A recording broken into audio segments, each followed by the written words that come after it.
Hola, buenos días. ¿Cómo les va? Bienvenidos a la sesión número 2. En este caso, estamos viendo el módulo 2 en el curso de movilización de la acción climática organizado por la Fundación Avina. Y vamos a estar cubriendo en las próximas 2 horas parte de la gran pregunta que es cómo movilizar la acción climática desde la perspectiva de la mitigación. El día de hoy tenemos un menú muy interesante que vamos a estar discutiendo. Tenemos a dos presentadores de primer nivel quienes han accedido a acompañarnos el día de hoy. Él es Carlos Tornel, que nos acompaña con la Iniciativa Climática de México y que va a estar haciendo la primera de las dos presentaciones. Y luego Andrea Bane de Carbon Disclosure Project, que ella está basada físicamente en Sao Paulo, Brasil. Yo soy Cristóbal Rebeco, les estoy compartiendo este webinar desde Hamburgo, Alemania. Acá ya son las 4 de la tarde y vamos a estar entonces avanzando de forma muy ordenadita para poder llegar al final de las presentaciones y poder cubrir la mayor cantidad de las preguntas que ustedes, los asistentes, puedan establecer, ¿ya? Quisiera contarles cómo va a ser la estructura del webinar del día de hoy. Primero va a partir Paula Ellinger de Fundación Avina, quien es la que está llevando adelante el programa de Action LAC. Paula nos va a hacer una presentación sobre lo que fue la sesión anterior del día viernes. Luego de eso, yo voy a entrar a comentarles un poco lo que es el avance del paso número 2 de las metas, del diseño de metas de acción climática. Y luego va a partir su presentación Carlos Tornel. Vamos a tener un espacio de unos 5 minutos para hacer algunas preguntas específicas a Carlos. Luego entramos con Andrea Bane y vamos a tener el mismo proceso, algunas preguntas específicas para Andrea. Y luego ya comenzamos entonces en el intercambio pregunta-respuesta. Les recuerdo a los participantes que pueden ir escribiendo sus preguntas en el chat. Nosotros vamos a estar tomando todas las preguntas. Quienes quieran levantar la mano lo pueden hacer desde su panel y cualquier duda, cualquier consulta nos la pueden ir haciendo llegar, ¿ya? Bueno, sin más, Paula Ellinger, por favor, cuando estés lista. Muchas gracias, Cristóbal. Hola a todos, buenos días. Es un gusto poder seguir con este proceso. Les voy a compartir pantalla para hacer un breve resumen de la sesión pasada. Les pido un segundo para poder compartir. Ay, no sé, creo que Cristóbal o Janina tendrían que pasarme los derechos de presentación, por favor. Ahí va. Muy bien.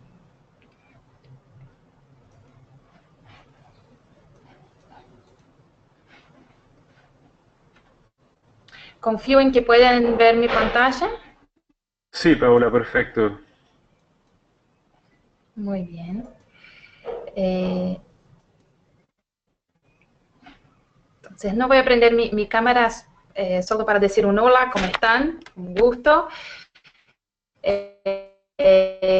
La apago para preservar la calidad del audio. Bueno, en la sesión pasada tuvimos una breve introducción sobre lo que es la acción climática y cómo movilizarla. Escuchamos a Mariana Panuncio de WWF, quien nos ha recordado sobre por qué es importante movilizar la acción climática, ¿no? Por un lado, como dijimos en otras sesiones, es importante movilizar la acción climática para garantizar que los NDC se cumplan y se implementen. Por otro lado, es importante movilizarla porque los NDCs por sí solos no son suficientes para alcanzar las metas de temperatura acordadas en París. Solo con los NDCs nos quedamos por debajo de la meta de frenar el calentamiento global hasta los 2 grados o 1,5, y por eso es necesario movilizar acción adicional.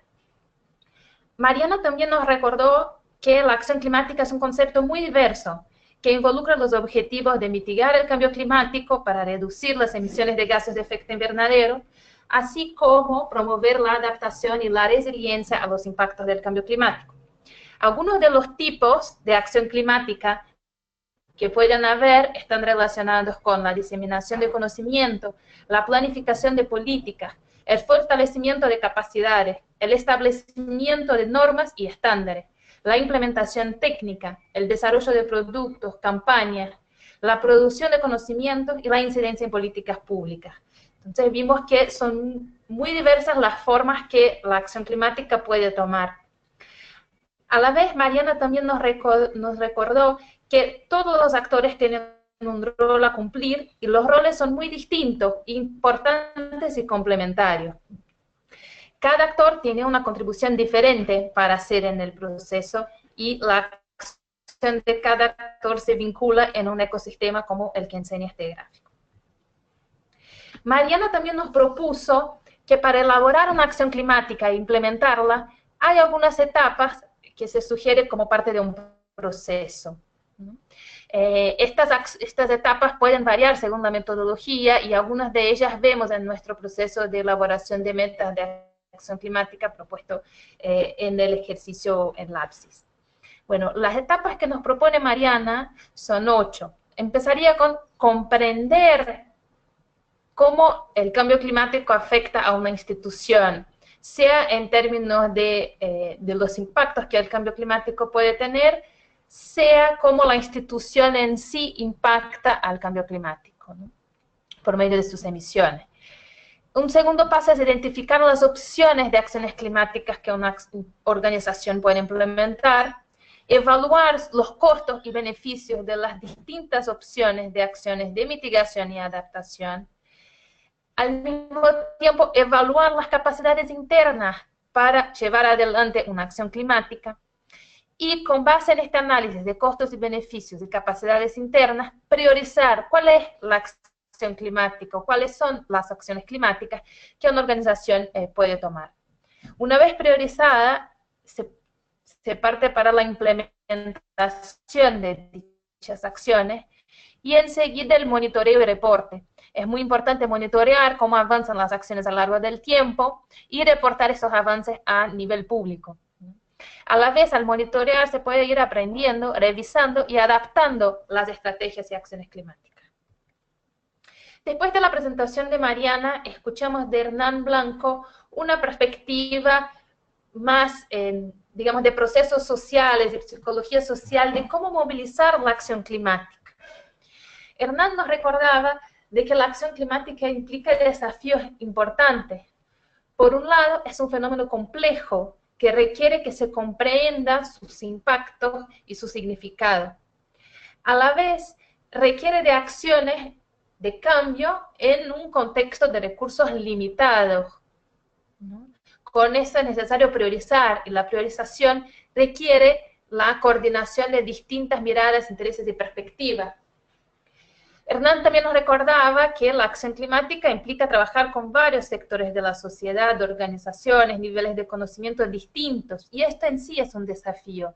Hay que tener las habilidades para dialogar con la diversidad.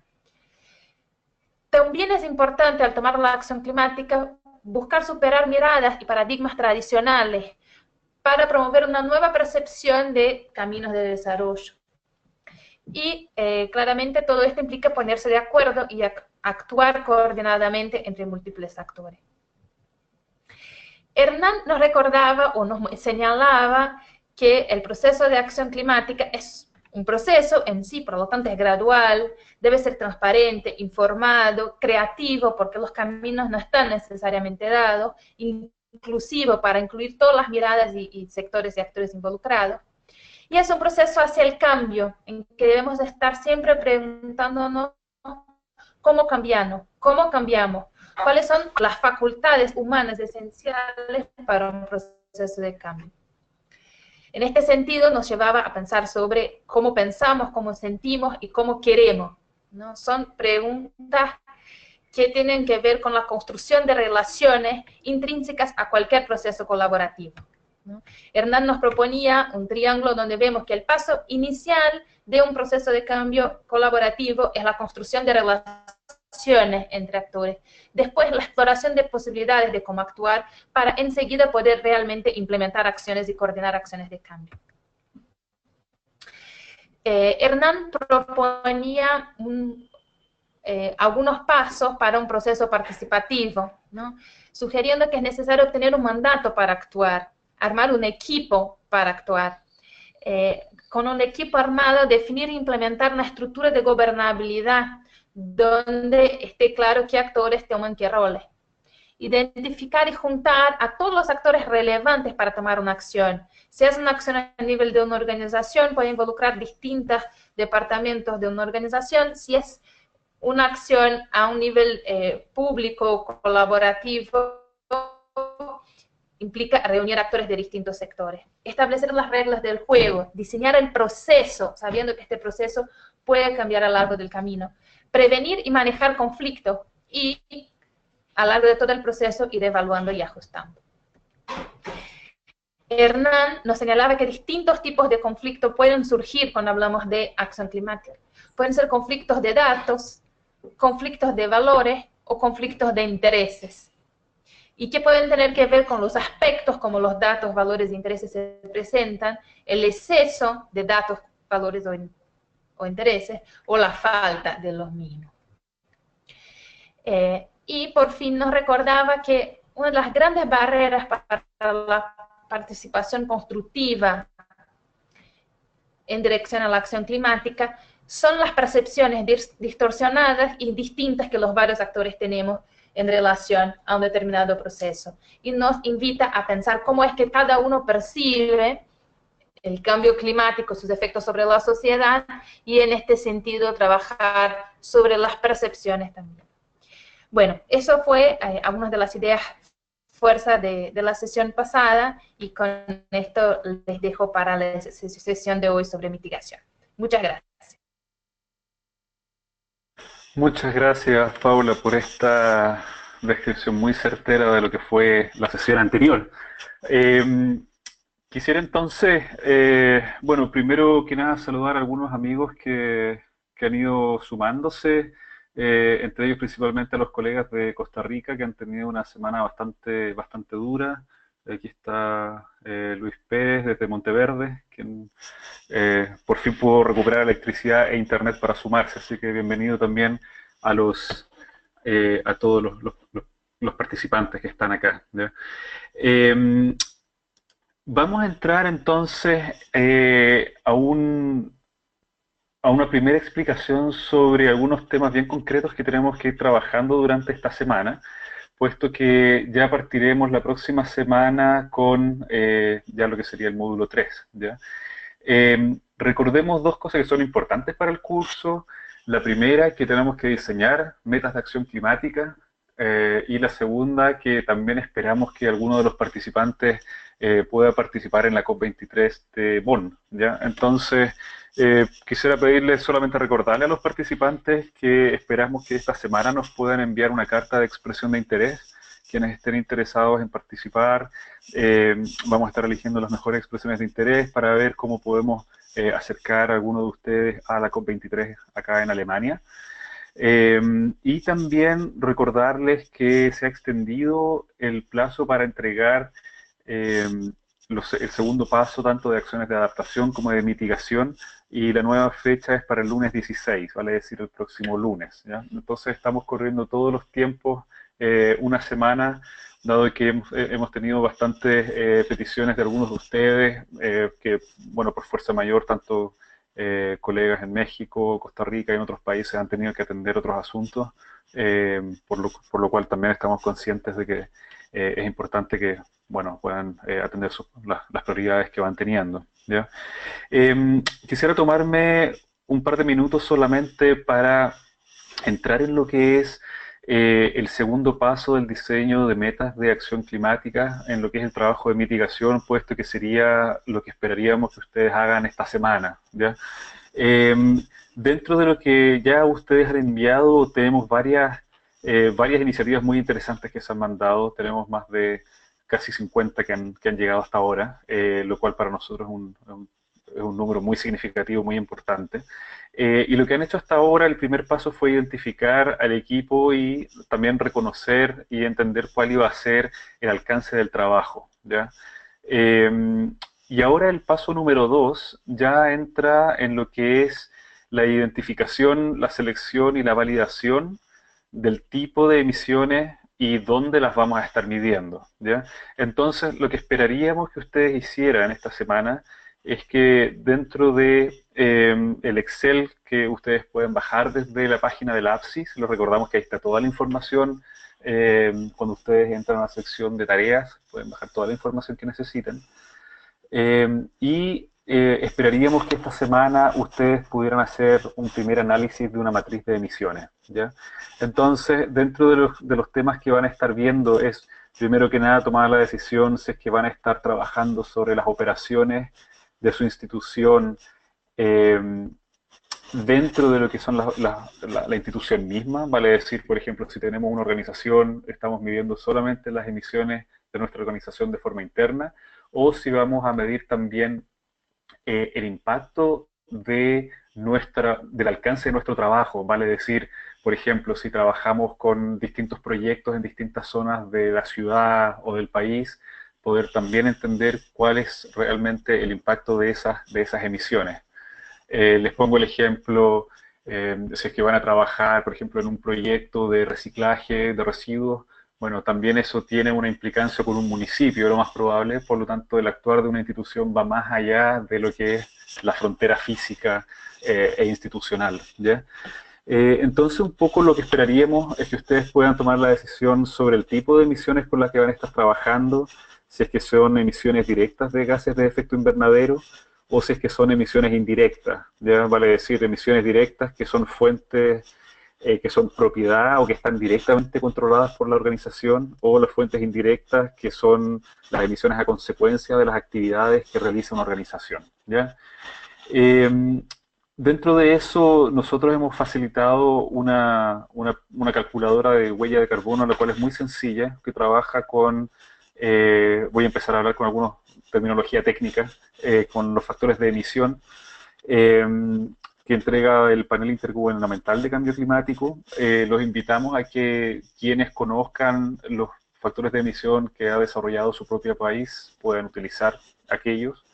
Va a ser mucho más preciso también el trabajo que ustedes puedan hacer, Perdón, ¿ya? Cristóbal, perdón que te interrumpas. ¿Puedes compartir pantalla? Que no se ve lo que estás mostrando. Paula, ya, lo que pasa es que no tengo estoy compartiendo solamente lo estoy compartiendo de las notas que tengo acá, por eso no estoy compartiendo pantalla, no lo tengo en el PPT.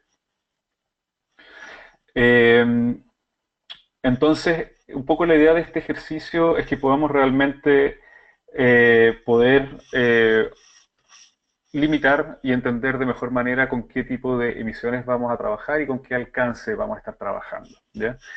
Quienes tengan dudas, los invito a que miren, por favor, la publicación que hemos preparado, que está en Lapsis, y que ahí está como un apartado conceptual y metodológico para que ustedes puedan trabajar con la herramienta Excel. Les recordamos que en todo lo que es el diseño de metas, ustedes tienen acceso a las herramientas en Excel y también a una explicación, a un paso a paso, cómo hacer este trabajo directamente de una forma descriptiva, ¿ya? Eso es un poco lo que se vendría entonces para esta semana. Y invitamos a quienes tengan dudas que nos vayan haciendo las preguntas, ya sea por el chat o directamente, en este caso a mí, para poder ir orientándolos durante la semana, ¿ya? Ahora sí, no quiero quitarles más tiempo porque tenemos dos presentaciones que nos están aguardando. Entonces voy a pedir primero que nada a Carlos. Si es que estás preparado, Carlos, te voy a invitar a que compartas tu pantalla, para que podamos empezar y lo dejamos entonces para que tú estés listo. Ahí va, Carlos.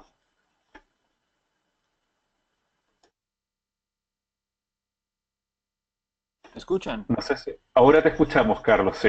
Y ahí Perfecto. estamos viendo tu video y la La pantalla se pantalla ve. debería salir ahora, pero sí, parece que está solamente el video. Ok.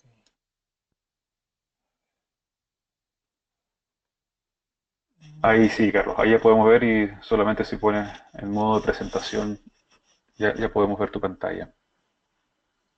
Ok. ¿Ahí se ve bien?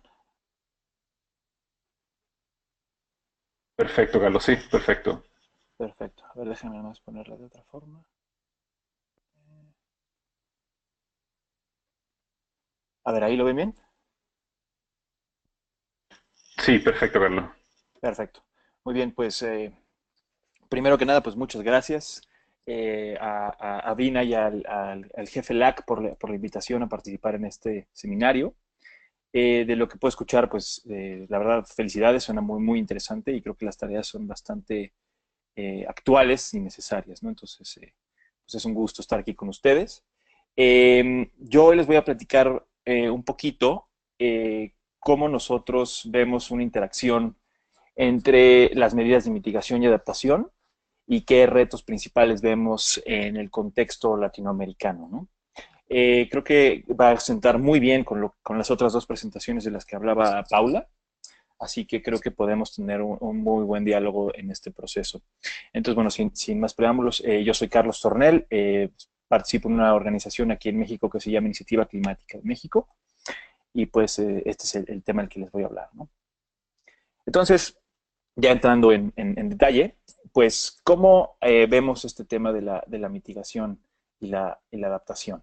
Lo que primero tiene que quedar muy claro que podemos rescatar de las otras dos presentaciones de las que habló Paula hace unos minutos, es que efectivamente el cambio climático es un problema complejo, ¿no? Es un problema difuso y tiene varias fuentes que tienen impactos distintos y pues hay una serie de actores involucrados en este proceso pues que reaccionan de forma distinta, ¿no?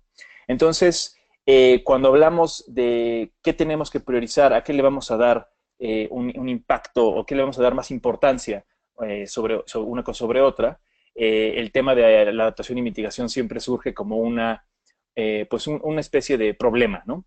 Porque tenemos que priorizar entonces lo que le vamos a dar, si lo que le vamos a dar prioridad va a ser a la adaptación, es decir, cómo nos vamos a adaptar como sociedad a los efectos del cambio climático, o cómo es que vamos a reaccionar a esos efectos, es decir, cómo vamos a reducir esos impactos. Entonces, lo que tiene que quedar claro, un poquito lo que se presenta en esta gráfica, es que hay una interacción entre la mitigación, la adaptación y los impactos, ¿no? Y esa interacción tiene que ver, por ejemplo, con el tiempo, ¿sí? Y cómo le damos importancia al valor que se produce, ¿sí? Por ejemplo, cuando hablamos de la mitigación, estamos diciendo, bueno, podemos reducir el impacto, ¿sí? Y eso puede tener un costo, puede ser más efectivo a corto plazo, perdón. Entonces es costo-beneficio, podemos mitigar, podemos hacer acciones rentables, ¿no? Como por ejemplo podemos sustituir energías de un tipo de tecnología por otra, que sea más rentable, más accesible y que tenga menos efectos de cambio climático, ¿no? Y la otra es, podemos hacer acciones que igual en el corto plazo no sean costo efectivas, como puede ser una acción de adaptación, pero que en el largo plazo va a tener un impacto de mucho mayor beneficio para la sociedad. Entonces, esta dinámica de tiempo y de costo de oportunidad se vuelve algo que tenemos que decidir constantemente en el momento de toma de decisiones, ¿no? Sin embargo, pues hay una gran desproporción, ¿sí? En el origen, el fondo y el objetivo de las acciones de adaptación y las acciones de mitigación. ¿Por qué? Porque las acciones de adaptación, por ejemplo, son acciones que, como ustedes se habrán dado cuenta ya en las otras presentaciones, pues son acciones que le llaman bottom-up, es decir, son acciones que afectan a nivel local. Eso quiere decir que cuando tomamos o hacemos una acción de adaptación, normalmente los beneficiados vamos a ser las comunidades que habitemos en ese lugar, las ciudades, incluso puede ser hasta el país, pero digamos el impacto está centrado a un lugar geográfico específico, ¿no? Cuando hablamos de una acción de mitigación, pues el beneficio es, o más bien la toma de decisiones es top-down, viene de arriba hacia abajo, y ahí la cosa es que pues el beneficio es para todas y todos, recordemos que el cambio climático es un problema común, es un problema global, y que por ende al nosotros mitigar, reducir nuestras emisiones, estamos haciendo un beneficio global. Entonces es otra de esas interacciones que tenemos que tomar en cuenta, ¿no? ¿A qué le damos prioridad? A lo que está dentro, ¿no? Como en la lógica, perdón, en la lógica comunal, en la lógica local, o la lógica de vamos a hacer un beneficio global, ¿no? Carlos, perdona, Sí. ¿podrías poner tu pantalla completa porque podemos ver las otras diapositivas también? No sé si lo puedes Ah, poner ok, en presentación. claro. Ahora Gracias. lo arreglo. A ver,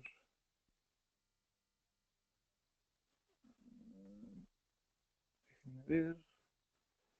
Ponemos. Acá, ahí mejor. Perfecto, gracias. No hay de qué. Muy bien. Entonces, cuando hablamos de un enfoque integral para atender el cambio climático, pues es necesario identificar estas sinergias entre lo que es mitigar y lo que es adaptar, ¿no? Encontrar una sinergia sí puede llevar a incrementar la costo efectividad de las acciones y hacerlas más atractivas. Por ejemplo, cuando hablamos de financiamiento, hoy si ustedes lo ven, si ven los números así a nivel internacional, pues fluye muchísimo más el financiamiento hacia la mitigación.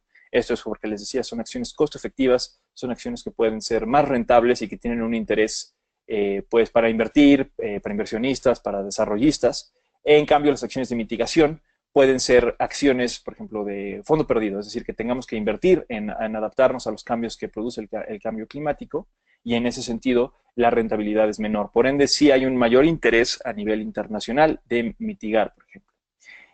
Pero si tratamos de buscar sinergias, podemos reducir ese fondo perdido para hacerlo más bien una inversión que pueda ser rentable en el mediano plazo, por ejemplo. Eh, También existen cosas ahí, ciertas limitantes de cómo tomamos esas acciones, ¿sí? Por ejemplo, la forma en la que pensamos administrativamente, ¿no? Como pensamos como Estado, como sociedad, normalmente tiende a llevarnos a tomar decisiones que le damos un valor, o le damos más valor al presente que al futuro, ¿sí? Entonces, si las acciones son de costo efectivas y son a corto plazo, hay un interés social, hay un interés de la mente racional de decir, bueno, yo prefiero valorar esto ahora que pensar en cuánto puede valer esto en, no sé, 20, 30 años, ¿no? Entonces el ejemplo es, si yo les doy ahora, no sé, $1 millón, o si los ofrezco, pero les doy 1.5 millones de dólares en 10 años, ¿sí? Aunque les esté ofreciendo más dinero en 10 años, el valor presente, ¿sí? De tener ese dinero ahora en liquidez es más, se puede sentir, ¿sí? Es palpable. Por ende, preferimos valorar más ese billón ahora que el 1.5 en el futuro, ¿no? Entonces, esa es un poco la forma en la que tomamos decisiones. Y eso es una de las cosas que tenemos que empezar a planear hacia largo plazo para poder hacer y más bien producir esa sinergia entre esas dos medidas, ¿no? Bueno, algo que también es importante recalcar es que no existe una clara respuesta en si la inversión en la adaptación postergará la necesidad de mitigación. ¿Qué quiere decir eso? Que si la idea es si yo mitigo ahora, ¿no? O más bien si yo me adapto rápidamente a cómo está el cambio climático, ya no va a ser necesario entonces invertir en medidas de reducción de emisiones. Aquí la cosa es que no está comprobado que si hago eso, voy a poder postergar esa necesidad de mitigación. Más bien, la idea sería, si yo mitigo ahora y hago esta mitigación a corto plazo muy rápidamente, entonces el costo de la adaptación será menor. Pero lo que no podemos, digamos, quitar el dedo del renglón es que ya hay un cambio. El cambio climático ya avanzó, ya es una realidad, ya hay un incremento de la temperatura promedio mundial, sí, a nivel global, y por ende tenemos que ya adaptarnos a esas consecuencias del cambio climático. Entonces la necesidad de adaptación es ahora, ¿sí? Que se va en conjunto con esa necesidad de continuar mitigando para evitar ese futuro incremento de la temperatura. Entonces, si tuviéramos que tomar una decisión, ¿no? ¿Cómo se vería un portafolio así adecuado para atender esa solución? Sería digamos, el safe bet, sería apostarle a las dos acciones, ¿sí? Tenemos que adaptarnos al cambio climático ya existente, pero al mismo tiempo tenemos que mitigar para reducir esas futuras acciones del cambio climático que nos pueden afectar, ¿no? Y aquí, bueno, la cosa es que si no actuamos ahora, el costo será mayor, ¿no?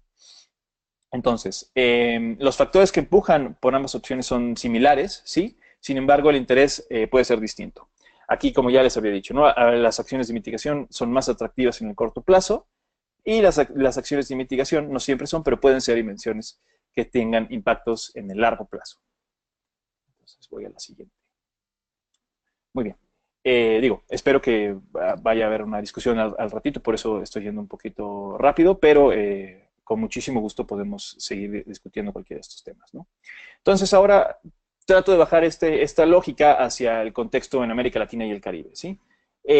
¿Por qué es importante tomar acciones de cambio climático en nuestra región? Pues el punto es que nuestra región, a pesar de que históricamente no es una de las grandes contribuidores al cambio climático, tiene que ver con cómo los países desarrollados o los países desarrollados que hoy existen se desarrollaron, ¿sí?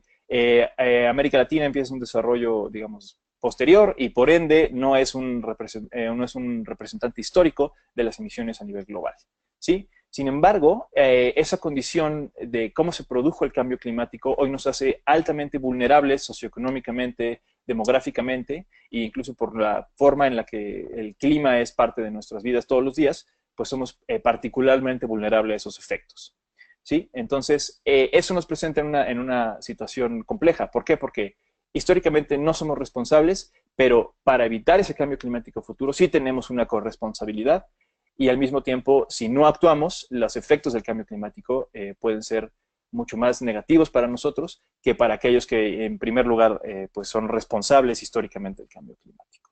Entonces, bueno, pues eso es un poco la lógica de por qué tenemos que actuar ante el cambio climático en América Latina y el Caribe.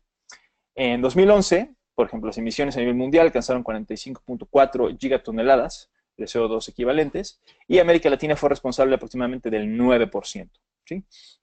Y para mantener una trayectoria, ahorita más adelante vamos a hablar de esto, de las trayectorias y la brecha de emisiones, América Latina tendría que reducir de 7 gigatoneladas que produce anualmente a 2 gigatoneladas de CO2 equivalente para más o menos estar en línea con con los acuerdos de París, ¿no?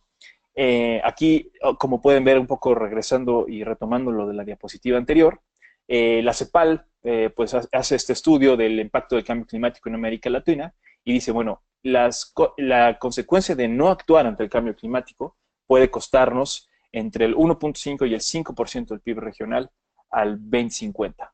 Hay estimaciones mucho más costosas, esta es la estimación más conservadora, pero digamos el costo de inacción a largo plazo es mucho más alto que el costo de acción ahora, ¿no? Por eso esta necesidad de buscar esta sinergia entre estas dos medidas.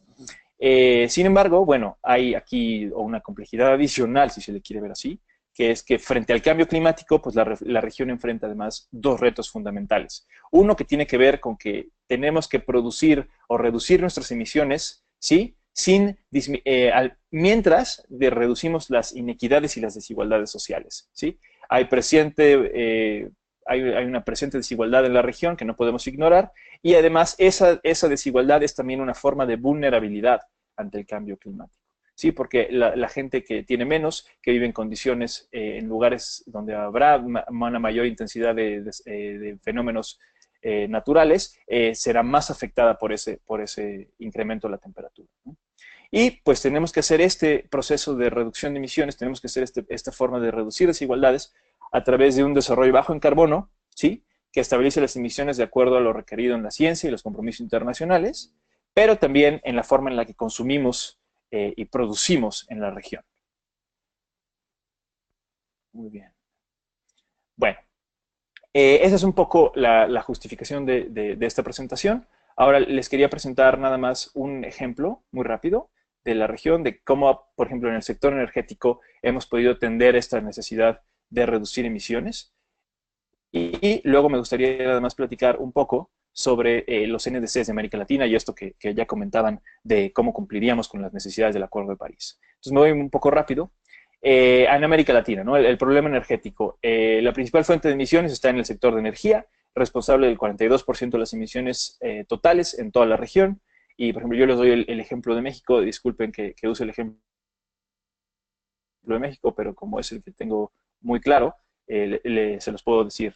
En México, el sector energético es responsable alrededor de casi el 70% de las emisiones. Es la principal forma de que emitimos las y los mexicanos y tiene que ver con cómo consumimos energía, el sector de transporte y luego viene ya la industria y la propia extracción y uso de petróleo, ¿no? Entonces, en América Latina, pues esta es la principal condición, así es como se ven las emisiones.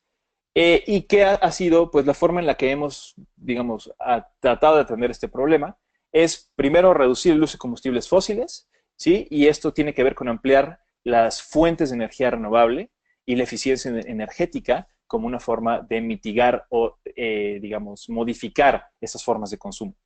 Este proceso debe ser socialmente inclusivo y ambientalmente sustentable, ¿no? Entonces, bueno, aquí en este mapita muestro un poco dónde se han localizado las nuevas adiciones de tecnología, pero la idea es, tenemos muchísimo potencial en la región para atender estas necesidades desde la forma de dónde producimos la energía.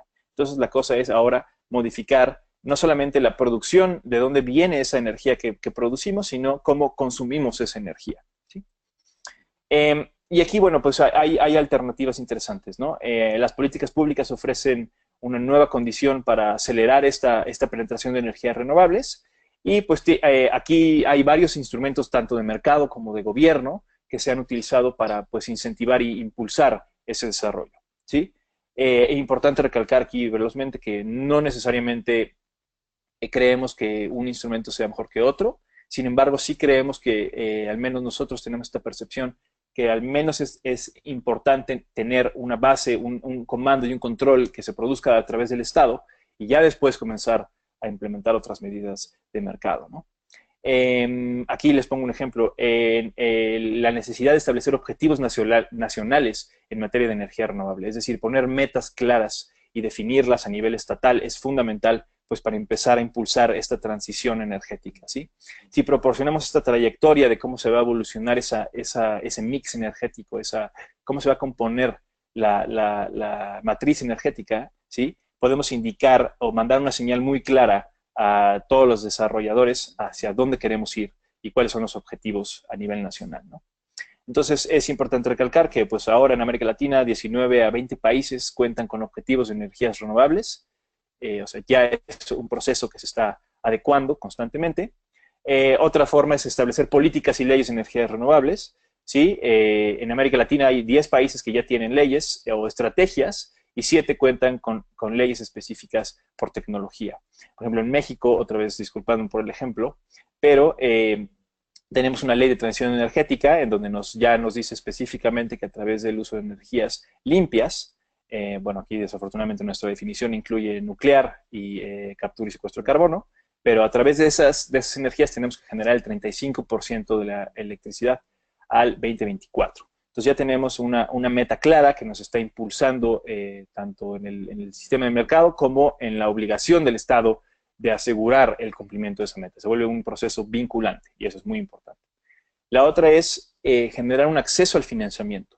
Es decir, tenemos que definir cómo vamos a alcanzar esas metas, qué proyectos vamos a desarrollar y cómo vamos a financiar ese proceso, ¿sí?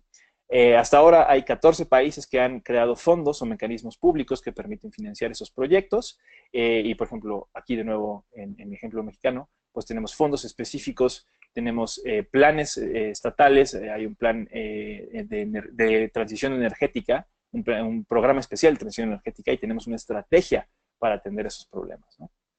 Y subastas, este es uno de las nuevas formas que se han adoptado muy bien, de hecho América Latina lo ha adoptado como una de las principales formas para atender la transición energética y tiene que ver pues como en la generación del mercado eléctrico, cómo vamos subastando estas capacidades y el precios más bajos, el mejor postor, pues va adecuando o va cumpliendo esas necesidades. En el año pasado, México tuvo su segunda subasta y alcanzó un precio así nivelado de puras energías renovables de alrededor de $33 por megawatt hora. Y anteriormente, en el mismo año, Chile también tuvo una subasta en la cual se alcanzaron precios muy bajos, un poquito arriba de los mexicanos, pero digamos, la tendencia es que constantemente vamos logrando precios más bajos y con una mayor rentabilidad de las energías renovables, ¿no? Bueno, Carlos, aquí, perdona, te quedan 5 minutos más o menos. perfecto, muchas gracias, me voy muy rápido aquí. En el caso de éxito, les presentamos el de Uruguay, ¿no? Uruguay, bueno, entre las 14 horas del 14 de septiembre y la 1 del 15 de septiembre del 2016, la demanda eléctrica fue cubierta en su totalidad por energía renovable, ¿no? Entonces ya tiene un 49% eólico, 40% hídrica, 10% de biomasa y 2% de solar fotovoltaica. Es un ejemplo de éxito porque pues ya por primera vez podemos hablar de una composición de un país en América Latina que sea completamente renovable. Todavía tiene una base hídrica importante, pero el desarrollo de las energías renovables pues ha hecho completamente independiente al país y pues lo hace una nueva forma de dar acceso a esa energía, ¿no? Entonces, en 2014 su matriz se compuso en un 74% de hidroeléctricas, 13% de biomasa, y todavía las fuentes fósiles pues tienen un papel, pero cada vez reduciendo esa participación. Y pues, hablando un poquito, retomando el tema de financiamiento, se invierte normalmente el 3% del Producto Interno Bruto en energías renovables y ha reducido alrededor del 6% de los costos de electricidad a los uruguayos. Entonces, ¿qué quiere decir? Que esto está cumpliendo con 3 metas específicas. Uno, que está mitigando gases de efecto invernadero, ¿no? Está reduciendo su huella y su impacto ambiental. La segunda es que está incentivando el uso de energías renovables, que están, uno, cambiando la forma en la que producimos energía, y tres, está reduciendo el costo a las y los uruguayos. Por eso está generando, digamos, un beneficio local, social y global, ¿no? Y bueno, ahora regresando un poquito a nuestra realidad en América Latina, es que el problema es que seguimos consumiendo o seguimos demandando muchos combustibles fósiles. Actualmente en la región el 70% de las emisiones vienen de zonas urbanas y además hay una fuerte tendencia a la concentración de grandes centros urbanos con fuertes externalidades negativas. Esto quiere decir que la forma en la que crecemos, la forma en la que diseñamos la ciudad es muy desorganizado. Y es una ciudad que está hecha y construida para el uso, por ejemplo, del auto privado. En México es de esta forma, que construimos ciudades dispersas, cada vez más el centro y la periferia se hacen más distantes y constantemente producimos infraestructura que beneficia, por ejemplo, al autotransporte, ¿no? Con autotransporte me refiero al automóvil, al coche privado, ¿no? Entonces, en este ejemplo de la cuestión de las ciudades, pues, ¿cómo tendríamos que atenderlo? Sería otra vez de esta dependencia de los combustibles fósiles, cambiando los modos en los que nos movemos, ¿no? Vamos a generar una ciudad en donde garanticemos un derecho a la ciudad de todas y todos. Recordemos que este derecho es un derecho común, no es un derecho individual, como estamos acostumbrados. Por ende, tiene que ver con cómo le damos acceso, cómo producimos una justicia, una equidad entre las personas que habitan dentro de la ciudad. ¿Sí? Son derechos universales, pero al mismo tiempo que produzcan, ¿sí? O más bien reduzcan esta producción que hacemos en el crecimiento urbano. Entonces, quiere decir, si generamos ciudades cada vez más densas, compactas, con usos de suelos mixtos, aseguramos vivienda accesible, social, empezamos a hacer procesos que reduzcan la gentrificación y promuevan una nueva densificación por comunidades, ¿no? Por delegaciones, por municipios, etcétera, podemos desarrollar nuevas formas de organizarnos democráticamente, de generar áreas verdes, de una socialización y recreación, ¿no? Y al mismo tiempo, pues, de empoderar a las comunidades en su forma de toma de decisiones. Entonces, esto es un ejemplo, pues, todavía un poco complejo de aterrizar en la realidad, pero hay ejemplos muy claros que podríamos repasar, ¿no? Y pues un tema aquí importante sería pues no ceder el espacio público al auto privado, vamos a pensar en las necesidades sociales, en las necesidades comunales de la sociedad y que prevalezca un avance de la movilidad pues no motorizada, ¿no? La ciclista, la peatonal, el transporte público eficiente, ¿no? Y al mismo tiempo la idea sería integrar esas formas de transporte, ¿no?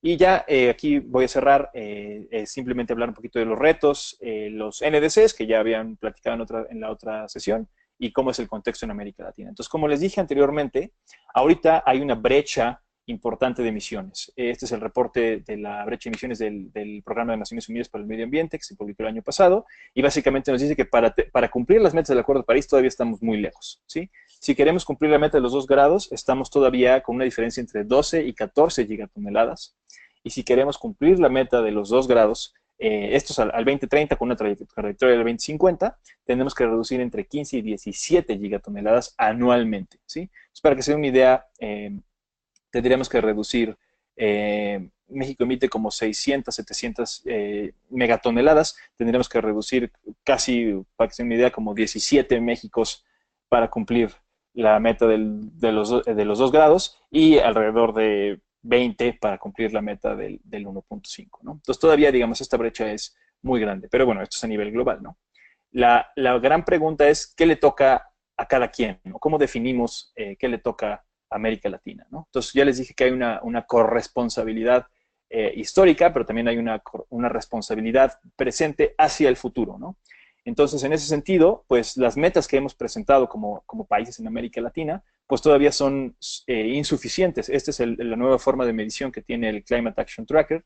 Les recomiendo que se metan a la página, así es la página Carbon Action Tracker, y pueden ver que pues los países que aparecen aquí de América Latina pues todavía aparecen como insuficientes. Lo que hemos presentado como acciones de mitigación todavía son muy pocas. Entonces, si ven en un mundo donde vamos a generar más de 4 grados centígrados a finales de siglo, pues tenemos así el ejemplo de Chile, que se presenta ahí todavía con una meta un poco insuficiente. Después tenemos el caso de Argentina, que todavía ya hay una menor reducción de 4, pero todavía es, digamos, insuficiente. En el mundo del incremento de 3 grados, ahí está Brasil, está México, ¿no? Bueno, están también otros países como Perú, y ya en donde todavía ya se vuelve un poco compatible está Costa Rica, ¿no? Pero aún así, todavía hay un gran espacio, ¿sí? O digamos, no hay ningún país, más que Marruecos en este caso, pero que esté al menos puesto en la trayectoria del 1.5 del Acuerdo de París. Entonces, todavía las acciones que estamos tomando son insuficientes y tenemos que pensar en esta corresponsabilidad del presente hacia el futuro. Aquí ya no me voy a detener, esta es un poco la meta de México, pero nada más quería mostrarles este ejemplo para que vean cómo se ve un poco en la trayectoria actual.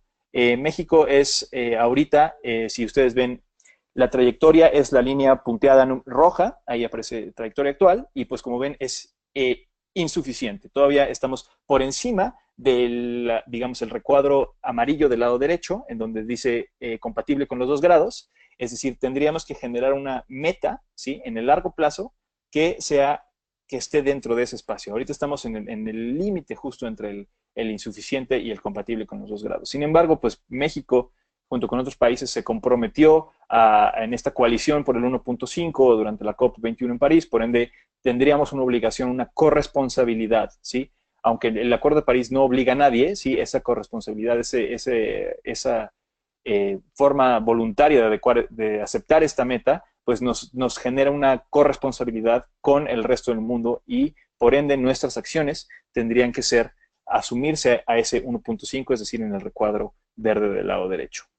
Y pues ya por último, entonces les dejo aquí unas reflexiones de toda esta presentación. Entonces, ¿qué tendríamos que hacer para pues, atender esos retos de los NDCs en el contexto de América Latina y el Caribe? Tendríamos que tener primero una claridad metodológica y técnica de la contabilidad del NDC. Es decir, ¿qué está detrás de ese NDC? Y aquí es donde se puede retomar un poco de la presentación del comienzo. Es decir, ¿cómo priorizamos la mitigación o la adaptación? ¿Cómo buscamos una sinergia entre ambas acciones? ¿Y cómo le damos un valor en el presente al futuro? ¿Sí? Eso es sumamente importante, es un punto clave. Y creo que cuando hablamos de América Latina, como es una región que no tiene esta corresponsabilidad histórica, es importante pensar en cómo le damos esa corresponsabilidad al futuro. La siguiente sería diseñar estrategias de implementación efectivas que incluyen portafolios de acciones de mitigación y adaptación. Ahí lo que quería decir es hay que buscar esas sinergias entre ambas cosas. Tenemos que adaptarnos al cambio climático que ya existe, pero tenemos que reducir el cambio climático del futuro. Tenemos que asegurar un flujo de financiamiento climático que se utilice de forma racional y eficiente. Es decir, aquí un poco, creo que la lista de los 8 puntos de la presentación de WWF y de la de Hernán son clave porque tenemos que identificar qué acciones son más costo efectivas y qué acciones pueden generar un beneficio en el mediano, largo y corto plazo, ¿no? Pero siempre pensando que al final de siglo tenemos que mantenernos por debajo de esos 2 grados con miras a ese 1.5, ¿no? Y bueno, buscar sinergias entre mitigación y adaptación, que creo que ya lo dije. Y aquí es importante decir que no podemos desasociar el cambio climático y el desarrollo de bajo carbono con la inclusión social y la reducción de desigualdades en América Latina. Entonces, si vamos a mitigar, si vamos a adaptarnos, tenemos que hacerlo buscando siempre reducir esas inequidades que son fuente de nuestra vulnerabilidad climática. Y ya por último, es necesario pensar en el desarrollo de estas acciones de mitigación y adaptación con una visión a largo plazo, ¿no? Hay que distribuir esos beneficios y siempre pensando en presente y futuro. Creo que eso ya lo dejé claro. Y pues eso es todo. Les agradezco mucho. Espero que tengan muchas preguntas para que podamos tener una buena discusión ahora y pues muchas gracias. Muchas gracias, Carlos, por tu presentación. Han llegado varias preguntas, de hecho. Las estamos, mientras tanto, las estamos ordenando. Quisiera plantearte una por ahora para luego darle espacio a Andrea y ya luego al final de la presentación de Andrea haríamos todas las preguntas para empezar la discusión, ¿no? Pero quizás Perfecto. para partir, Carlos, quisiera, llega una pregunta de una participante. El Acuerdo de París define objetivos específicos en mitigación que deben ser a su vez los lineamientos para los NDC de cada país. Eh, ok. Lo que hace el Acuerdo de París es poner una meta de reducción global, ¿no? Entonces ellos dicen, el objetivo es llegar a esta meta de reducir las emisiones, perdón, reducir la temperatura global a 2 grados centígrados con miras a que esa reducción llegue a 1.5 grados centígrados. Entonces no pone una meta específica ni dice específicamente cuánto tenemos que reducir para llegar a esa meta, ¿no? Pero lo que dice es, a través de las modelaciones que ya tenemos, a través de cómo se ve esa visión en el futuro, cómo se ven esos 2 grados centígrados, ese 1.5, nosotros, o bueno, digamos, varias instituciones, por ejemplo, les recomiendo mucho que lean este Emission Gap Report del PNUMA, porque lo que hace es tratar de proyectar cuánto tendríamos que reducir a nivel global. Entonces, no se asigna una responsabilidad específica por país, pero sí nos da a entender que pues para atender esa visión, para cumplir esas metas, sí tendríamos que, digamos, hacer más ambiciosos nuestros NDCs, ¿no? Entonces podemos medir un poco cómo nos tocaría y cómo se vería eso, pero algo que sí les trataría de decir o de refrescar un poco la memoria aquí es que es una corresponsabilidad, no es una obligación. Entonces cada país tiene que asumir una meta lo suficientemente ambiciosa para que pueda contribuir a ese fin, ¿sí? Entonces es una cosa voluntaria, es algo un poco complejo como entender así en nivel de obligación, de derecho, ¿sí? Pero al ser una meta voluntaria, al ser una corresponsabilidad, al ser un problema común, el problema se vuelve de todas y todos. Por ende, esa contribución de llegar a esos 2 grados, a ese 1.5, tiene que verse reflejado en esa buena voluntad, en ese deseo de preservar el valor del futuro, ¿sí? No sé si eso atiende un poquito la pregunta. Perfecto, Carlos. Sí, sí, sí, muchas gracias. Muy precisa la respuesta, muy clara. Muchísimas gracias. Vamos a estar entonces retornando con más preguntas para Carlos luego de la presentación de Andrea. Quienes de los participantes quieran ir redactando otras preguntas las pueden hacer llegar. Les recuerdo que pueden descargar los documentos de Lapsis, ya están arriba, y también desde justamente acá en GoToWebinar pueden irse a la sección documentos y pueden bajar las presentaciones en caso de que las quieran ir revisando en mayor detalle, ¿ya? Entonces a continuación, Andrea, si ya estás lista, te voy a compartir la pantalla para que podamos ya empezar con tu presentación, ¿ya? Muchas gracias, Carlos, y volvemos en unos minutos con todos. Muchas gracias. Ahí ya vemos tu pantalla, Andrea.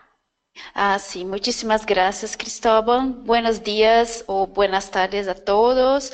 Es un gusto saludar los participantes nesse processo de capacitación en acción climática junto a Vina. Muchas gracias por la invitación. Bien, me gustaría compartir con ustedes un poco de conocimiento básico, una introducción que son gases de efecto invernadero, las principales fuentes de emisiones, cómo que las empresas y ciudades en América Latina estão gerenciando suas emissões e também que ações eles estão tomando para reduzi-las. Bien, primeramente voy a empezar hablando que es CDP. Bien, yo soy Andrea, soy la gerente del programa de ciudades. Bien, CDP es una organización inglesa sin fines de lucro, con oficinas en todo el mundo. Para la América Latina, nuestra oficina es en São Paulo. Lo que hacemos, nosotros colectamos datos ambientales de empresas, de ciudades y también de estados. Nosotros empezamos este trabajo de colecta de informaciones en los años 2000 a partir del respaldo de inversionistas. Entonces, invitamos las empresas que cotizan en bolsa de valor a informar su estrategia frente al cambio climático. Y esto es hecho utilizando la plataforma de CDP como una herramienta de gerenciamiento de acciones. Entonces, las empresas empezaron a participar de CDP, pero no solamente para atender a demanda del inversionista, sino también para mejorar internamente el gerenciamiento de las acciones de mitigación y adaptación al cambio climático. Esto porque CDP ofrece a los participantes de CDP una retroalimentación de las respuestas a través de una metodología de evaluación. Entonces, cada empresa recibe una nota y ellos tienen derecho a 30 minutos de una retroalimentación. Normalmente hacemos esto por teléfono. Bien. Y algunas de esas empresas hoy son líderes y estas empresas participan del programa Supply Chain, donde la empresa invita a su cadena de suministro a reportar a CDP con dos principales objetivos. Objetivo 1 es reducir las emisiones a las cuales la empresa no controla, como por ejemplo las emisiones de alcance 3, que son las emisiones indirectas, que son las emisiones directas de la cadena, emisiones 1 y 2 de la cadena de suministro. Y también reducción de los riesgos con relación al suministro de productos. En este programa tenemos, en cuanto que el programa que nosotros llamamos de cambio climático se involucra a las empresas cotizadas en bolsa de valor, el programa Supply Chain involucra la cadena. Entonces, hay empresas de todos los tipos, empresas grandes, pequeñas y también medianas. En 2010 también lanzamos los programas de bosques y aguas. Y ambos esos dos programas también son con respaldo de los inversionistas. Entonces, Agua es un programa que ayuda a las empresas a medir y gestionar el uso de los recursos hídricos, y el programa de Bosque ayuda a las empresas e inversionistas a comprender y abordar la exposición a riesgo de deforestación a través del uso de 5 commodities, de 5 productos agrícolas, como la madera, aceite de palma, soya, ganado y biocombustibles. Bien, en 2010 lanzamos el programa de CDP Ciudades, que tiene como principal objetivo involucrar a los gobiernos locales para que tomen acciones frente al cambio climático. Entonces, nosotros invitamos para las ciudades a través de una carta para el alcalde y también para el departamento responsable por el cambio climático a llenar una plataforma en línea con preguntas relacionadas a las acciones para enfrentamiento de los efectos del cambio climático. La idea es usar la plataforma como una herramienta para gestionar las acciones tomadas, las que necesitan ser tomadas para reducir emisiones, intercambiar informaciones entre ciudades. Bien.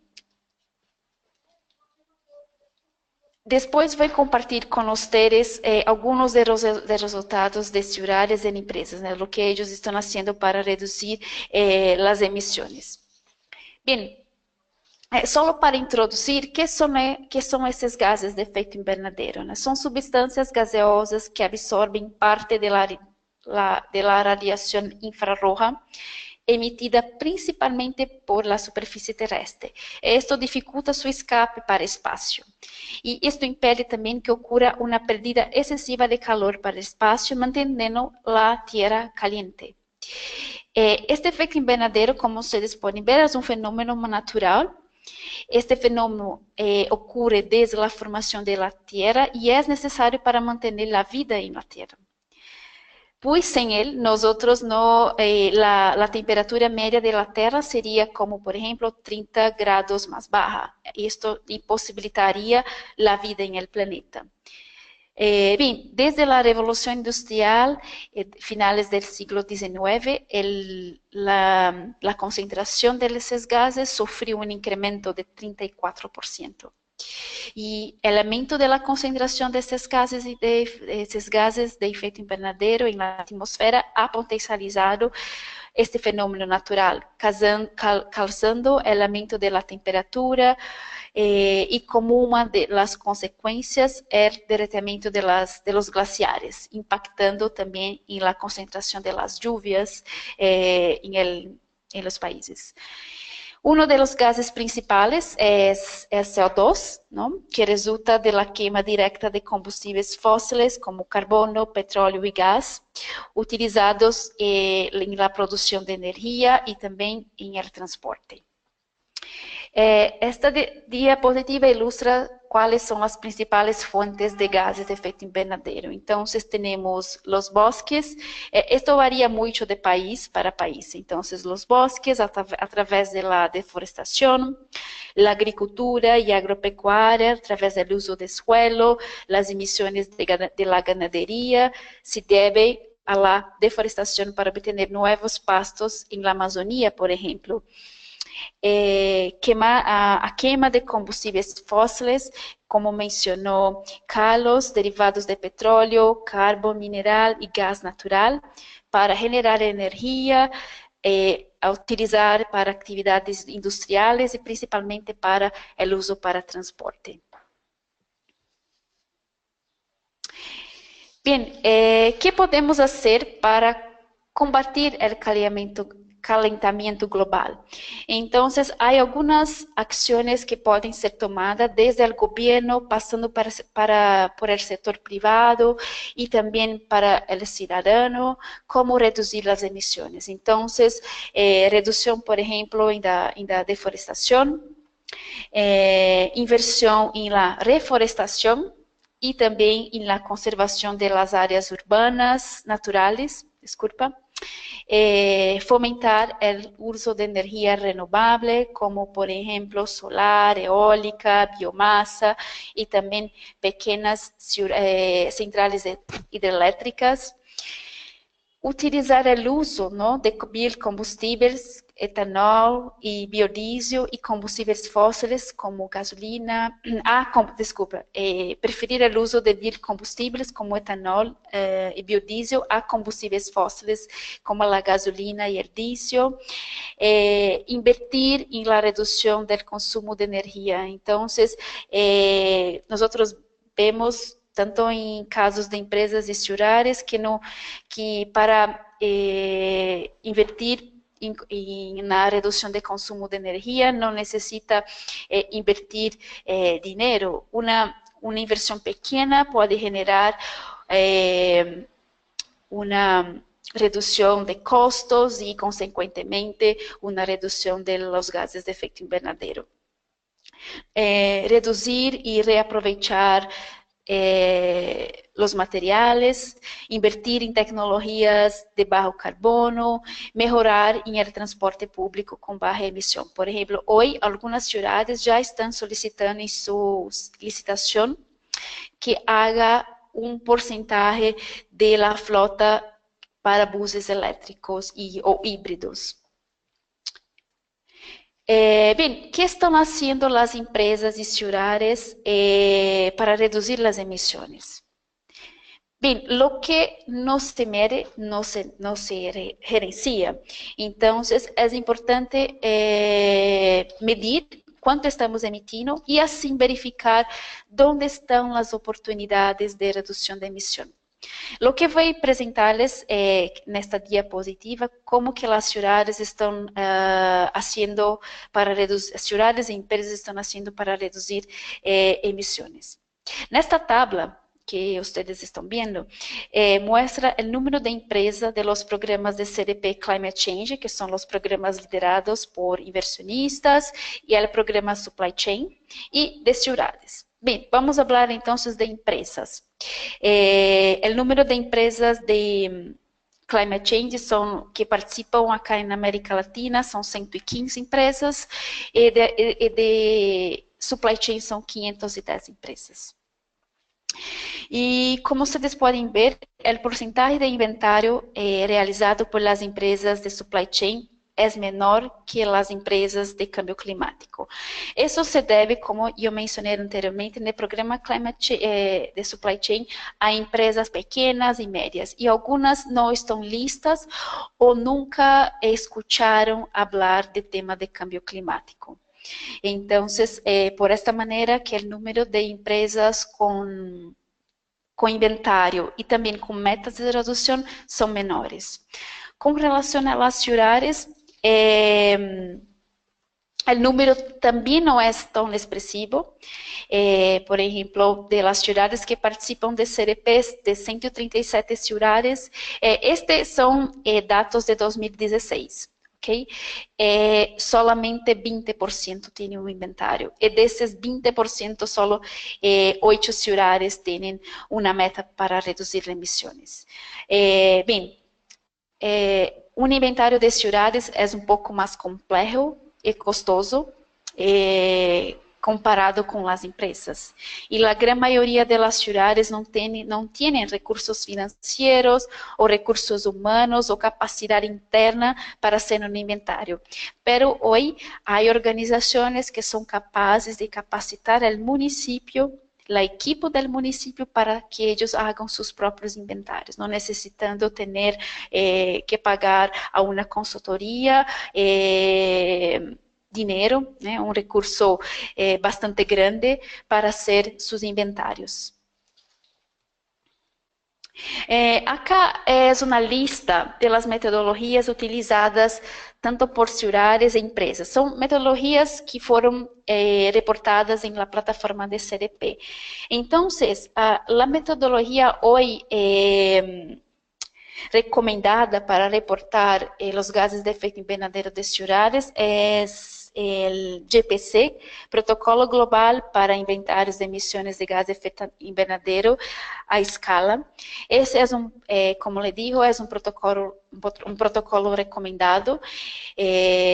Um exemplo é o Pacto Global de Arcades, que hoje solicita que as empresas que aderiram ao programa, à iniciativa, reportem seus inventários bajo ao GPC. E acá há outras metodologias também são utilizadas por outras cidades que não fazem parte do Global Covenant of Mayors, né, do Pacto Global de Alcaldes. GHG Protocol e ISO 14064 são os protocolos mais utilizados por as empresas. Bem, aqui é um resumo das ações tomadas por las ciudades para reduzir os gases de efeito invernadero. Não necessariamente essas ações são as cidades que já têm inventário. Como les digo anteriormente, só 20% das cidades que participam têm inventário, pero algumas delas não têm inventário, pero já estão tomando ações frente ao câmbio climático. Então, a grande maioria, quase 40%, estão tomando ações em infraestrutura de transporte não motorizado, como, por exemplo, o uso de bicicletas. E as outras iniciativas, as outras ações estão em reciclagem, mejorar a infraestrutura para as operações de autobuses, o cambio de la luminária por luminária mais efetiva, como a luminária LED, inversão em espaço verde também. Com relação às empresas, tanto para empresas de climate change como as empresas de supply chain, as iniciativas são muito similares. Então, as principais iniciativas para as empresas, que também significa redução de emissões e significa principalmente redução de custos, são inversão em la eficiência energética, em processos, principalmente eficiência energética em edifícios, transporte, né, cambio da frota. Hoje há empresas que estão cambiando parte da frota para buses elétricos, instalação de energia de baixo carbono também.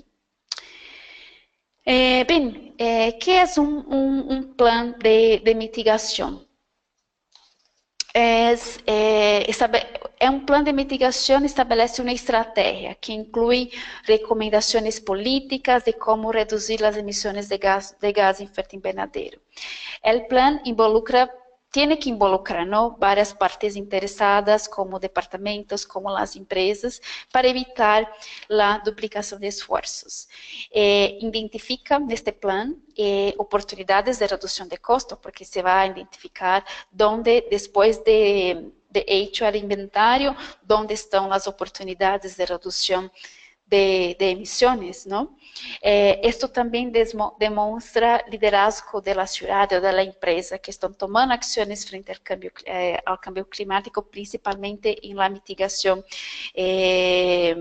de las emisiones. Y acceso al financiamiento, ¿no? Esto es un tema bastante importante para las ciudades. Entonces, las ciudades que están más avanzadas en el tema ya tienen sus planes de mitigación listo, ya saben, ya tienen una meta para reducir, ya tienen conciencia qué tipo de acciones ellos pueden invertir para cumprir sus objetivos ambiciosos. Entonces, acá nesta diapositiva, ¿cuál es la importancia del reporte para las organizaciones, tanto de empresas como de ciudades?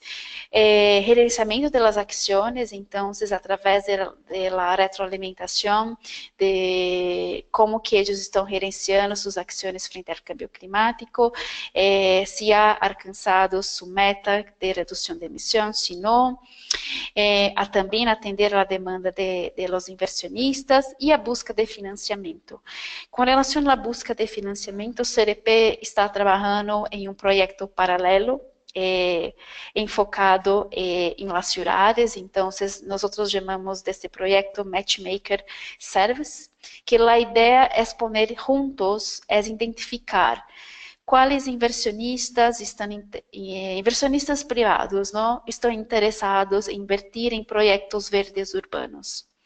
E identificar, através do reporte da ACDP, as cidades, que tipo de projetos as cidades estão buscando financiamento a seus projetos. Então, na plataforma de CDP, há uma pergunta específica onde as cidades reportam que projetos que eles estão buscando financiamento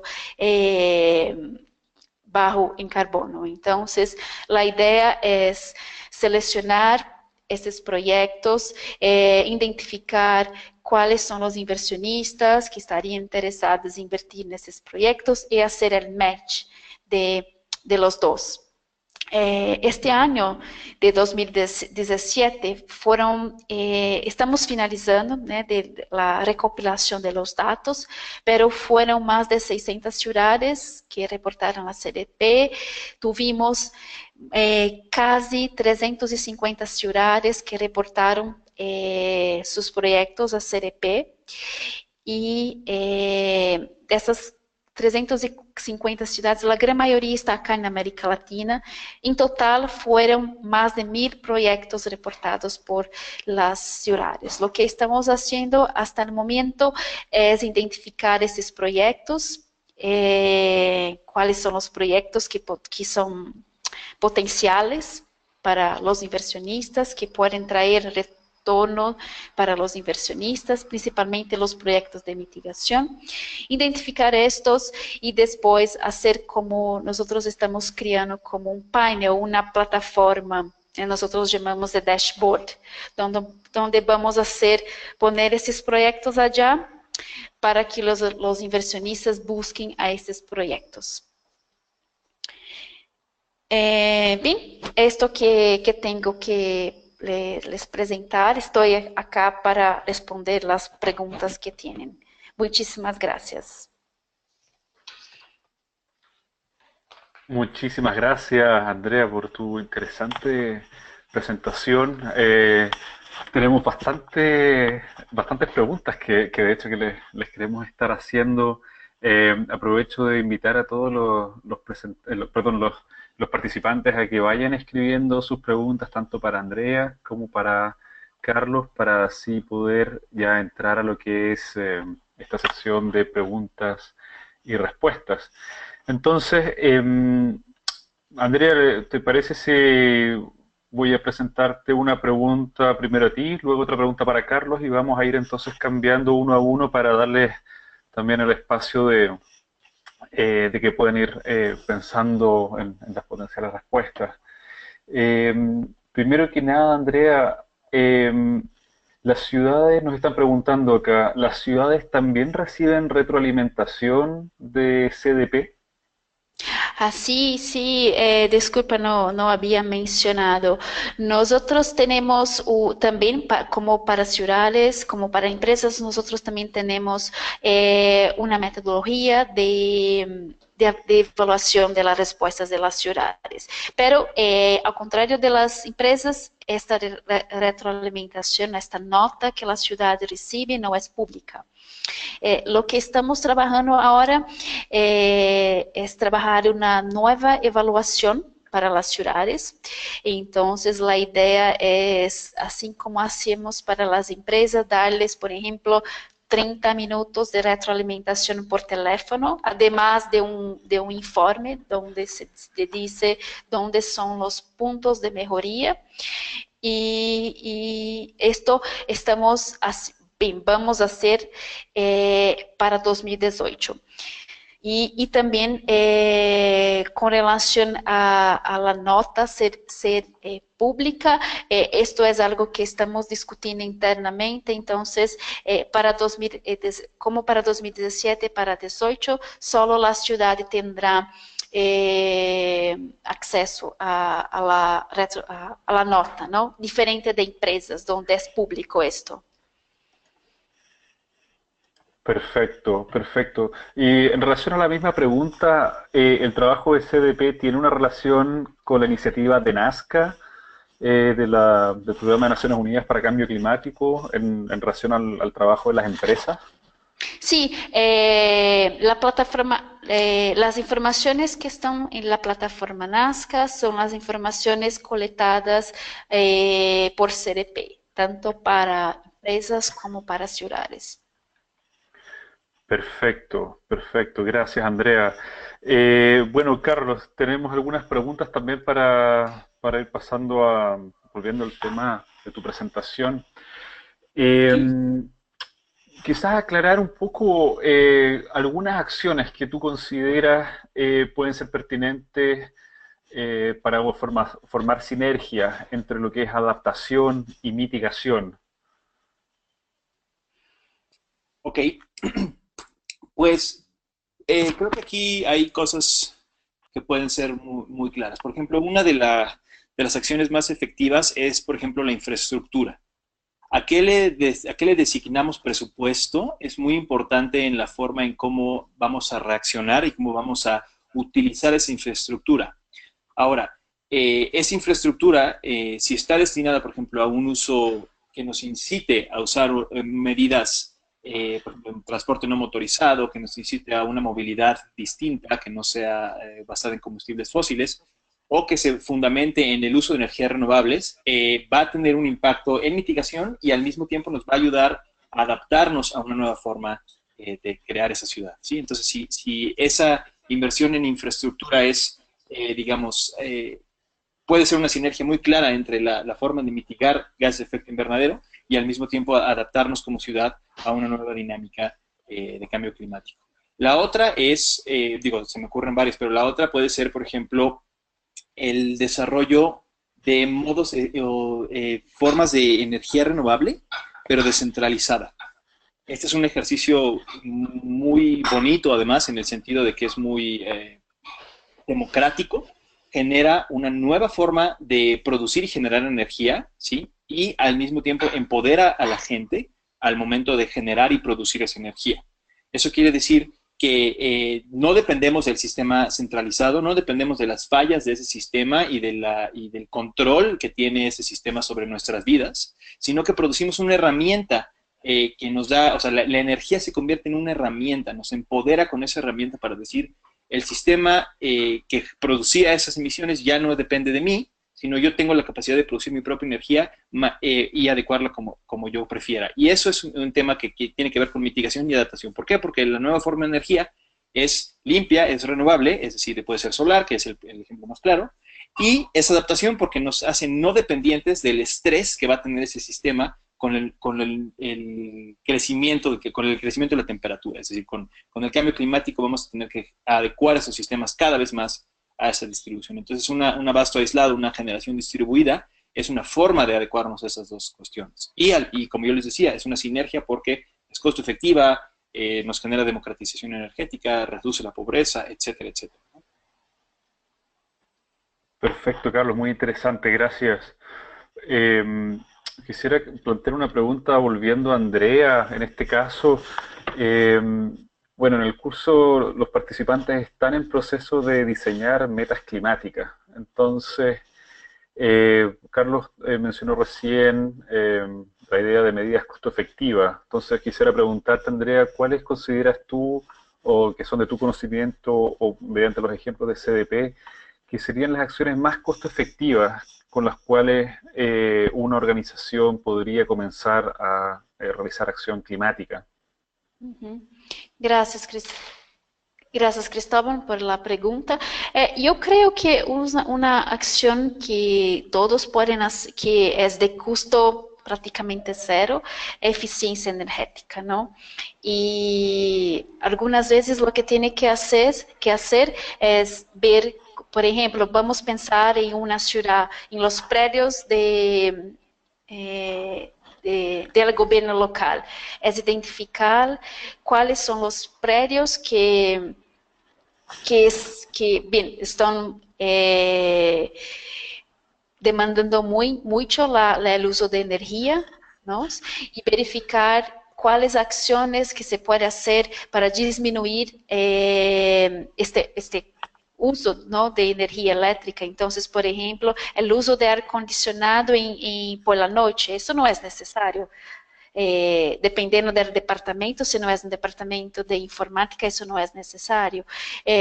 As luzes acesas durante o dia, se pode utilizar a luz solar, por exemplo. Então, há muitas ações que necessitam ser identificadas e que o custo para hacer esto é praticamente zero.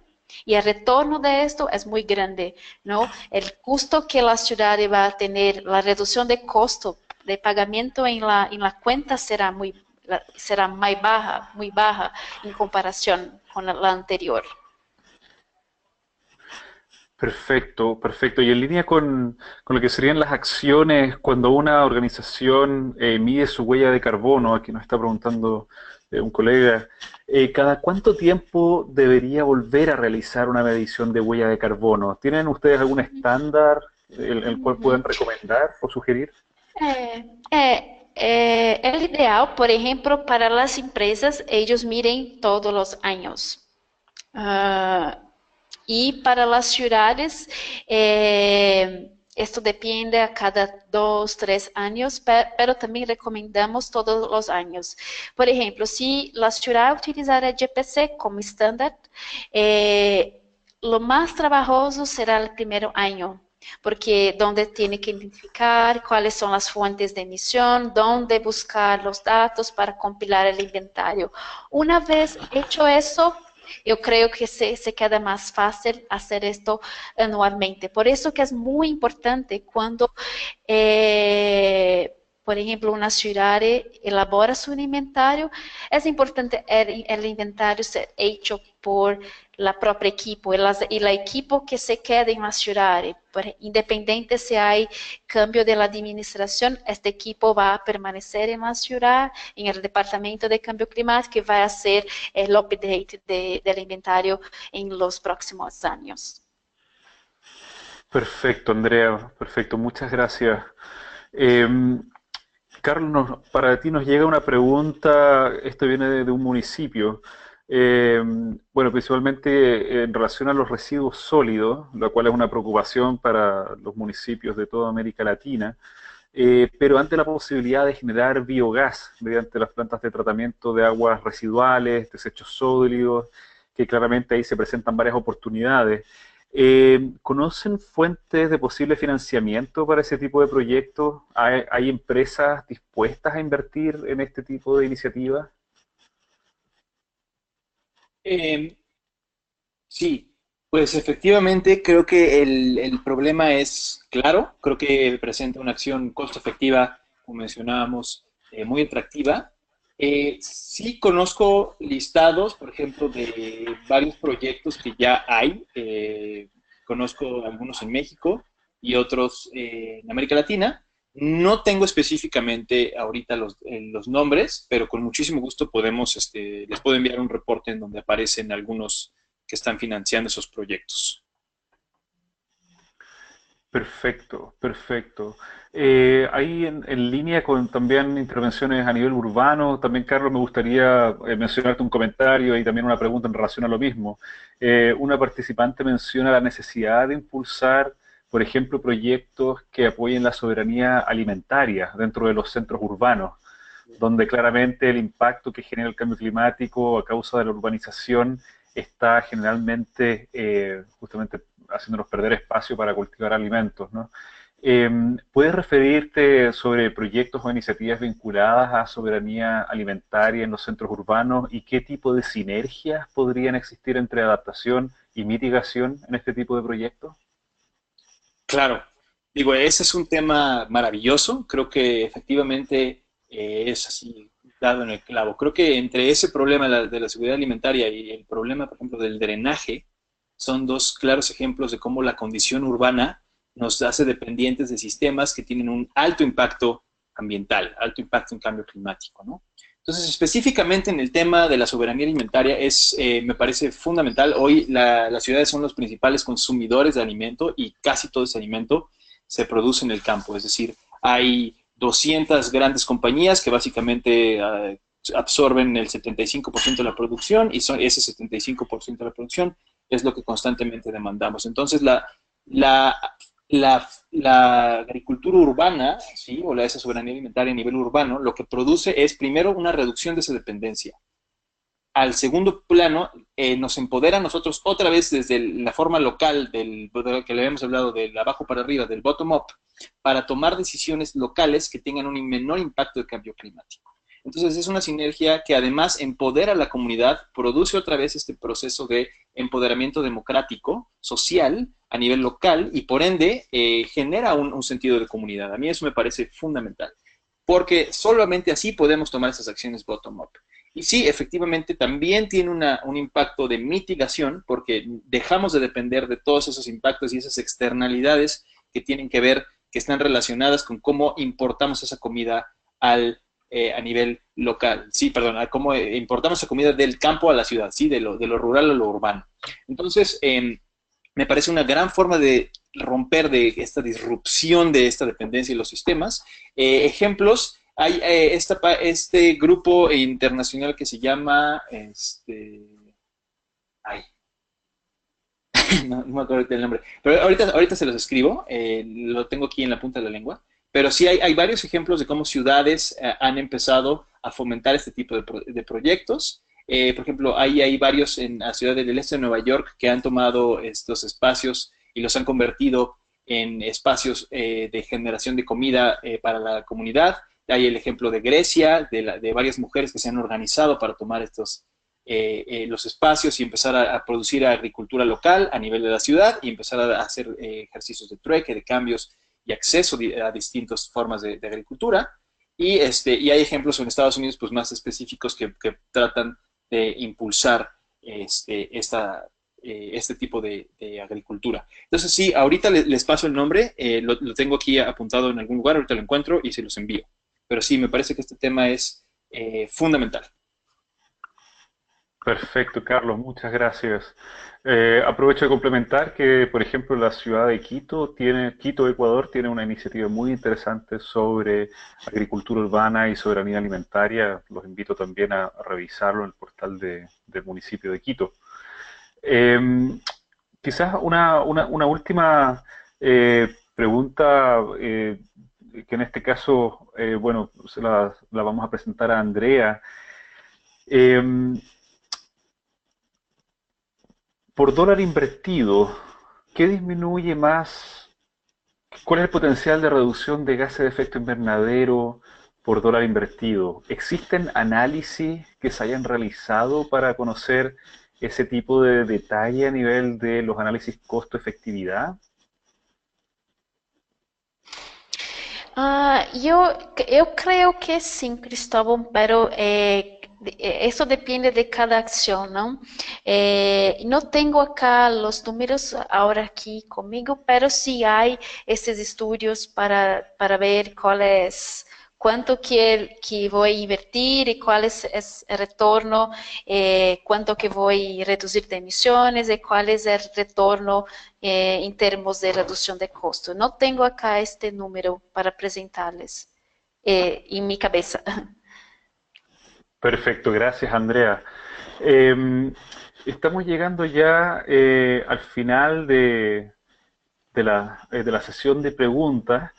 Quisiera solamente plantearles tanto a Andrea como a Carlos una pregunta abierta, si es que pudieran desde su perspectiva, desde su experiencia, darle alguna recomendación a los participantes del curso que justamente en este momento están en el proceso de diseñar diseñar metas de acción climática.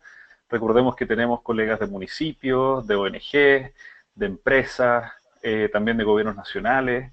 Entonces, desde la perspectiva de ustedes, ¿cuáles son los temas que son más relevantes, los puntos más relevantes? ¿Qué nos podrían recomendar? No sé si quisieras partir tú, Andrea, luego dejamos el espacio a Carlos. Bem, eu invito a las empresas, bem, a todos os participantes a conhecer, né, os que não conhecem, um pouco mais de CRP. Por exemplo, se há municípios que estão participando acá desta capacitação em linha, entre em contato com nós para ver como que vocês podem participar de CRP. Uno de los objetivos también de participar de CDP es intercambiar acciones, intercambiar informaciones, intercambiar los desafíos con otras ciudades y lo mismo para empresas. Entonces les invito a contactar-me para ver como que vocês podem participar de CDP e, que ações que devem inicialmente empezar a tomar, as cidades que estão mais avançadas, como compartilhar as experiências de vocês com os outros municípios. Isto é muito importante. Perfecto, Andrea. Quizás sería bueno, no tenemos tu información de contacto en el PPT que habías mandado. Sería bueno si es que lo puedes también poner en el chat de los participantes, cosa que quien te quiera contactar lo pueda hacer directamente.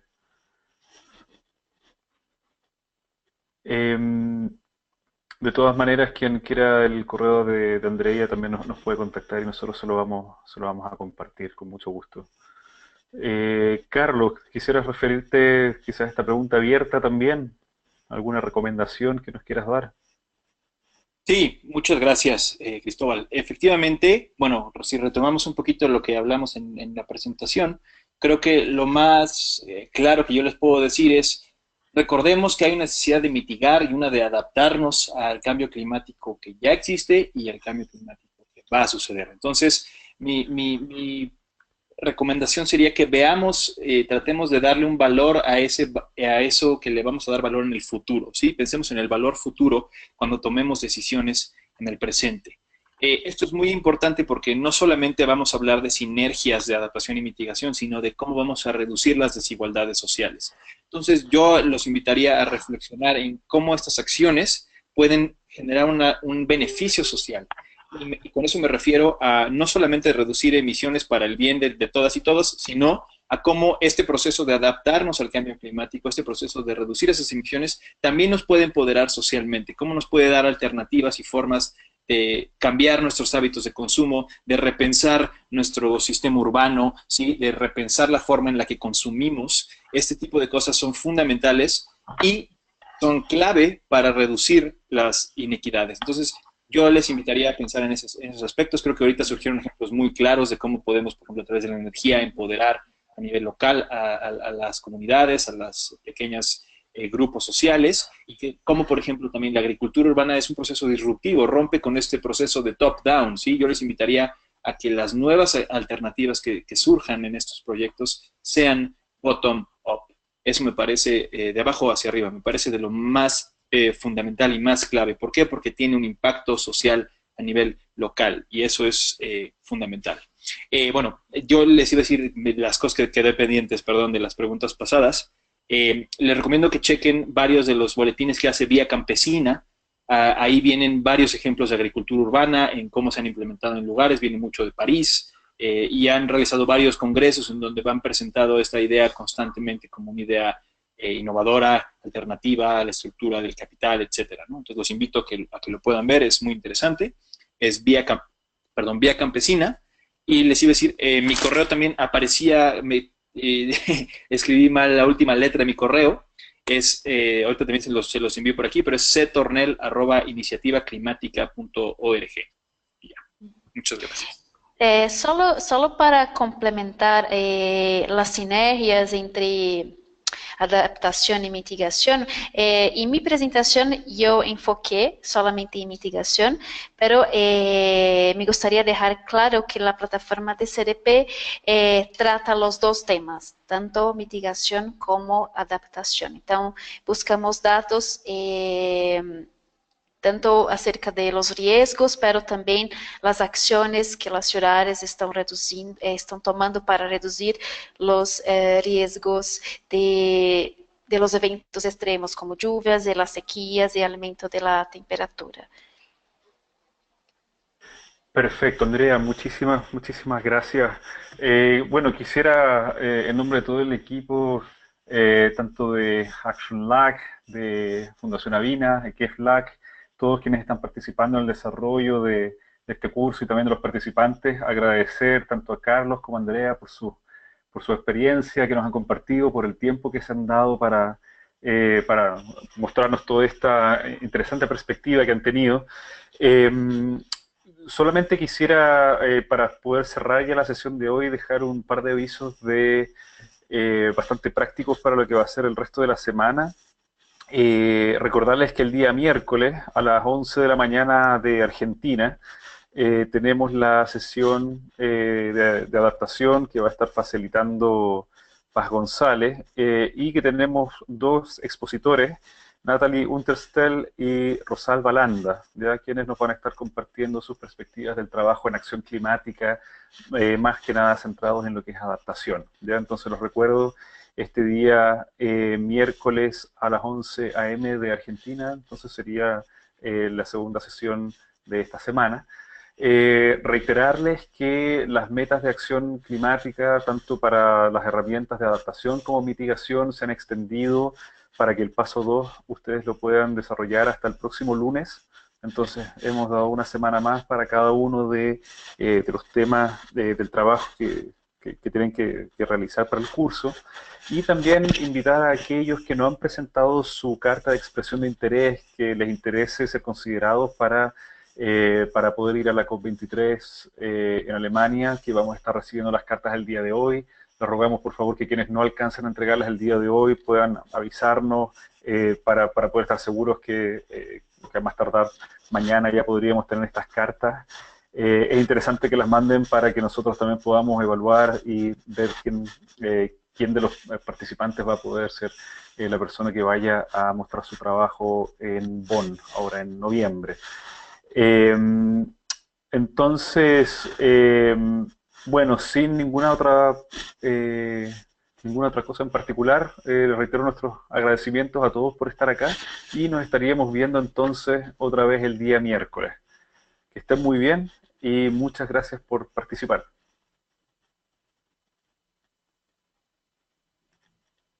Gracias, gracias.